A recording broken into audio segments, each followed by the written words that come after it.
सबसे पहले तो दीपावली की बहुत बहुत बधाइयाँ आपको। आज हम कार्तिक स्नान महात्म्य के 14वें अध्याय का अध्ययन करेंगे। आज लिखूं 14वां अध्याय। श्री करी श्रद्धा में बढ़ाए, तब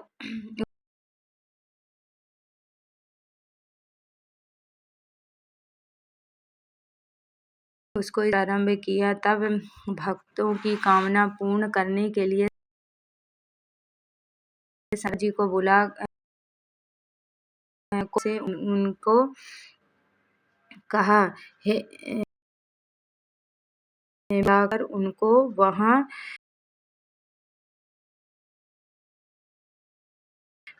देव गए। इंद्रादि सभी देवता व्याकुल हो शीघ्रता से उठ उत्कंठा भरी दृष्टि से देखने लगे। अपने इस दुखों को कहकर उन्हें नष्ट करने की प्रार्थना की। तब नारद जी ने कहा, मैं सब कुछ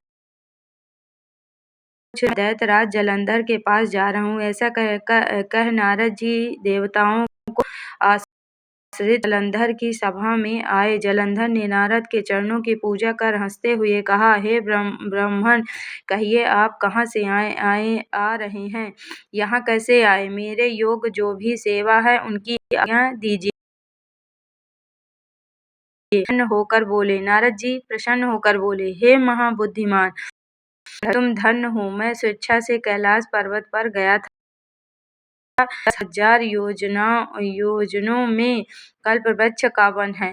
वहां मैंने सैकड़ों कामधेनुओं को विचरते हुए देखा तथा यह भी देखा कि वह चिंतामणि से प्रकाशित परम दिव्य अद्भुत और सब कुछ सुवर्णमय है। मैंने वहां पार्वती के साथ स्थित शंकर जी को भी देखा, जो सवर्ण चंद्रमा धारे हुए हैं। उन्हें देख इनके समान समृद्धशाली त्रिलोकी में कोई है या नहीं है। हे दैत्येंद्र, उसी समय मुझे तुम्हारी समृद्धि का स्मरण हो आया और उसे देखने की इच्छा से ही मैं तुम्हारे पास चला आई। यह सुनकर को बड़ा हर्ष हुआ। उसने नारद जी को अपने सब समय बड़ी प्रशंसा की और कहा कि निश्चय ही तुम त्रिलोकपति होने के योग्य थे। ब्रह्मा जी का हंस युक्त विमान तुम ले आए हो और द्युलोक पाताल और पृथ्वी पर जितने भी रत्नादि हैं सब तुम्हारे ही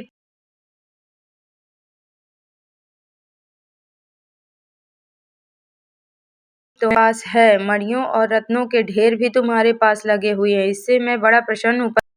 परंतु कोई स्त्री रत्न नहीं है। इसके बिना तुम्हारा यह सब फीका है। तुम किसी स्त्री रत्न को ग्रहण करो। नारद जी की ऐसे काम से व्याकुल हो गया। उसने नारद जी प्रणाम कर पूछा कि ऐसी स्त्री? नारद जी ने कहा, तो कैलाश पर्वत